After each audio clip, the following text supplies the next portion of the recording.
Hello friends, मैं हूं खालिद खान। इस वक्त इंडियन आर्मी ज्वाइन करने के लिए एक मौका फिर आपके सामने है।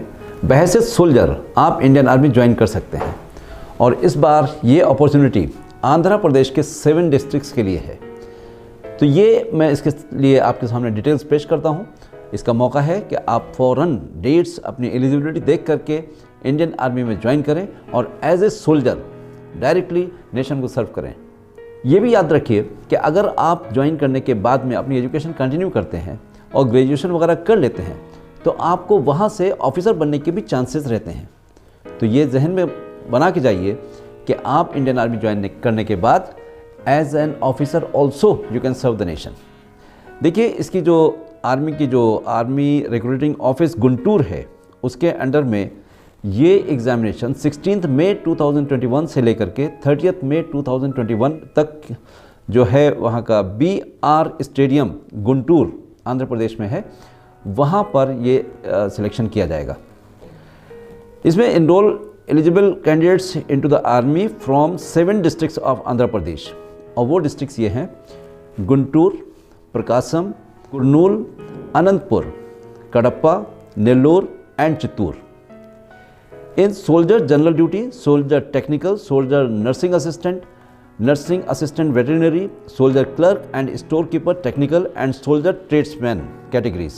Candidates will have to apply online only on the official website www.joinindianarmy.nic.in।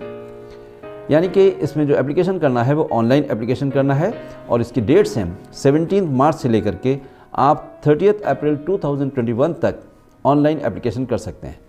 Admit cards will be issued online after 1 May 2021।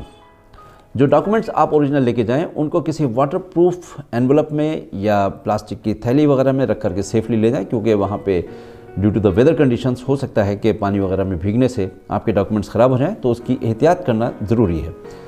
Recruitment programme कुछ इस तरह का है। Date and time for screening of documents, physical fitness test and physical measurement test will be mention on the admit card. Okay, जो admit card आपको मिलेगा उसमें तमाम टाइमिंग्स दिए होंगे, उसके हिसाब से आपको थोड़ा पहले जगह पे पहुंचना है ताकि आप लेट कमर्स में शुमार ना हो। Medical exam of the candidates, primary medical examination will be carried out with effect from 17 May 2021 onwards at the rally site.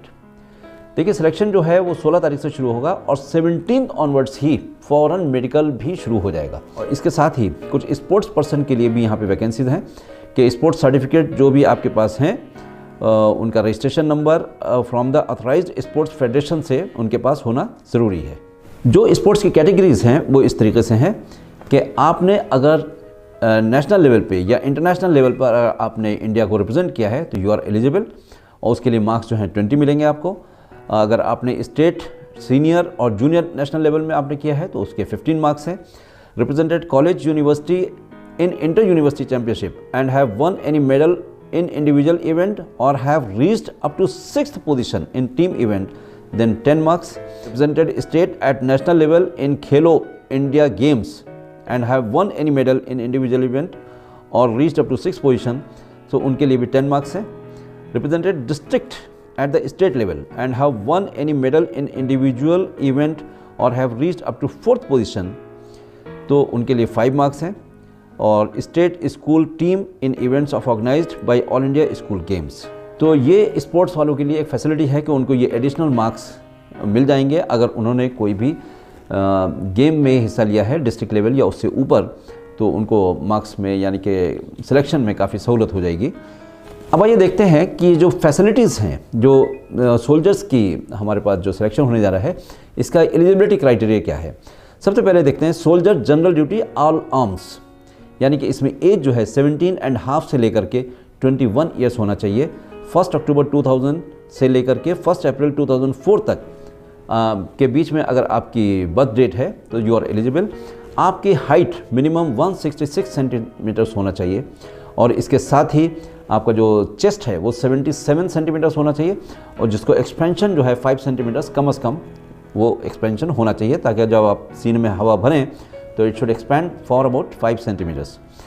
इसमें जो क्वालिफिकेशन है वो सिर्फ 10th क्लास पास चाहिए और एग्रीगेट में आपको 45% मार्क्स अगर आपके हैं तो you are eligible for soldier general duty 10th class pass. अब आइए देखते हैं सोल्जर टेक्निकल। इसकी एज जो है वो 2 साल बढ़ी हुई है, यानी कि 17.5 से लेकर के 23 ईयर्स एज तक आप जो है सोल्जर टेक्निकल एंट्री के लिए जा सकते हैं। और इसकी जो बर्थ डेट का ड्यूरेशन है वो 1 अक्टूबर 1998 टू 1 अप्रैल 2004 तक आपको होना चाहिए। हाइट आपकी 165 सेंटीमीटर्स होना चाहिए और 77 centimetres chest with 5 centimetres expansion. इसमें 10+2 एग्जामिनेशन यानी कि इंटरमीडिएट एग्जामिनेशन जो है वो आपको साइंस स्ट्रीम से पास होना चाहिए, जिसमें physics, chemistry, maths and English is compulsory with 50% marks. फिर दूसरे नंबर पे आता है soldier technical nursing assistant and nursing assistant veterinary. इसकी एज ग्रुप जो है वो भी 17.5 से 23 ईयर्स है। 1 अक्टूबर 1998 से लेकर के 1 अप्रैल 2004 तक है। हाइट इसकी 165 centimetres, chest proportion is the same और 10+2 आपको पास होना चाहिए। और इसमें जो है आपका PCB यानी physics, chemistry and biology with English 50% marks इसमें होना कंपलसरी है। Then you are eligible for nursing assistant के लिए। इसके बाद में आता है soldier clerk, store keeper, technical, all arms. इसकी जो एज ग्रुप है वो 17.5 से 23 ईयर्स है, यानी 1 अक्टूबर 1998 से लेकर 1 अप्रैल 2004 तक। हाँ, इसमें हाइट जो है वो बहुत ज़्यादा नहीं चाहिए, यानी कि 162 सेंटीमीटर्स अगर आपकी हाइट है then you are eligible. Chest proportion is same 77 centimetres plus 5 centimetres expansion. लेकिन इसमें जो 10+2 जो पास किया होना चाहिए उसमें मिनिमम आपको 60% marks you should have scored, यानी कि फर्स्ट डिवीज़न आपको होना चाहिए और इस सब्जेक्ट में कम से कम 50% मार्क्स होना चाहिए। Then you are eligible for soldier clerk oblique store keeper technical. अब आइए देखते हैं कि सोल्जर ट्रेड्समैन ऑल आर्म्स यानी कि इसकी क्या क्वालिफिकेशन है। इसकी जो एज ग्रुप है वो सेम है 17.5 से लेकर के 23 ईयर्स। 1 अक्टूबर 1998 से लेकर 1 अप्रैल 2004। जो हाइट है वो 166 सेंटीमीटर होना चाहिए, 76 centimetre chest with 5 centimetres expansion. इसमें 8th क्लास पास होना कंपलसरी है, कोई भी परसेंटेज नहीं दी है। Simple pass class is enough to apply for soldier tradesman. Similarly जो जिन्होंने 10th पास किया है उनको भी सिंपल 10th क्लास पास होना चाहिए, तो then they are eligible to apply for soldier tradesman trade. अब देखते हैं कि इसको अप्लाई करने का तरीका क्या है। It is very simple. You have to log in to the website www.joinindianarmy.nic.in, click on apply/login link in JCO OR enrollment, click on registration, then thereafter click on continue, fill up details, save. Under already registration entry, login details, login dashboard opens, click apply on category you are eligible, read instructions, उसको continue करिए। Fill in the personal information, save and continue, enter communication details, save and continue, enter non dispensation sports NCC details, enter educational details, click on add education certificate and enter marks of all subjects, continue, enter marks of all subjects, continue. Now you can see summary of your information, submit now. Successful submission of application, roll number is generated by the system. Log in 10 to 15 days prior to 1st May of the rally to download and print admit card. यानी कि आपकी जो भी rally होगी उससे 15 दिन पहले यानी 1 मई के बाद में आप कभी भी अपना जो एडमिट कार्ड है उसको डाउनलोड कर सकते हैं। इसमें थोड़ी सी एडवाइजरी दी गई है स्टूडेंट्स के लिए कि जिन्होंने ऑलरेडी अप्लाई किया है तो they can log in to the website और उसमें एक एडिट का कॉलम भी दिया है। In case if you feel कि कोई इन्फॉर्मेशन आपकी गलत सबमिट हो गई है तो you can edit it, you can log in again and the registration is open from 17th March 2021 to 30th April 2021। तो इस बीच में आप अपनी एप्लीकेशन को भी एडिट कर सकते हैं और एडिट करने के बाद में दोबारा अपनी एप्लीकेशन को सबमिट करना ना भूलें, वरना तो आपकी एप्लीकेशन कंसीडर नहीं की जाएगी। कोविड के चलते थोड़ा सा यहाँ पे जो सिस्टम है सिलेक्शन का वो थोड़ा सा चेंज किया गया है। देयर आर डिफरेंट जो सेंटर्स हैं, रिपोर्टिंग सेंटर्स वो बनाए गए हैं स्टेडियम के अंदर, तो मुख्तलिफ लोग जो हैं डिफरेंट सेंटर्स पे उनको रिपोर्टिंग करना पड़ेगी और they have to follow all the instructions about the COVID norms so that they don't face any difficulty और उसको हम सारी प्रिकॉशंस के साथ में अच्छी तरीके से सिलेक्शन को कैरी आउट कर पाएँ। सबसे पहले इसमें जो है फ़िज़िकल फ़िटनेस टेस्ट लिया जाएगा और फिज़िकल फ़िटनेस टेस्ट में सबसे इम्पॉर्टेंट जो है वो है आपकी रेस, यानी 1.6 किलोमीटर की जो रनिंग रेस है दैट मैटर्स ए लॉट। इसमें आप लोगों को ये रेस 5 मिनट्स एंड 30 सेकेंड्स में अगर आप कंप्लीट करते हैं तो then you are placed in group 1, and if you complete your race in 5 minutes 31 second to 45 seconds then you are placed in group 2। और अगर आप इससे ज़्यादा टाइम लेते हैं then you are declared fail and you will not be allowed to take any other test. So it is very important. Those who are willing to go, जो इसमें जाना चाहते हैं सिलेक्शन के लिए, उनको ज़रूरी है कि वो कुछ दिन की प्रैक्टिस शुरू कर दें, कम से कम महीना 2 महीने पहले स्टॉप वॉच के साथ में, ताकि उनको पता रहे कि 1.6 किलोमीटर का डिस्टेंस वो कितने वक्त में कवर कर रहे हैं। So practice makes a man perfect. तो इसलिए अगर आप भी डेली थोड़ा सा रनिंग करते रहेंगे तो you will develop the stamina and you can definitely qualify this event. उसके बाद में नंबर 2 पे होगा इसका जो बीम पुलअप्स होगा। अगर आप 10 पुलअप करते हैं तो उसमें 40 मार्क्स मिलेंगे, और अगर आपके 9 पुलअप्स करते हैं तो उसमें 33 मार्क्स है।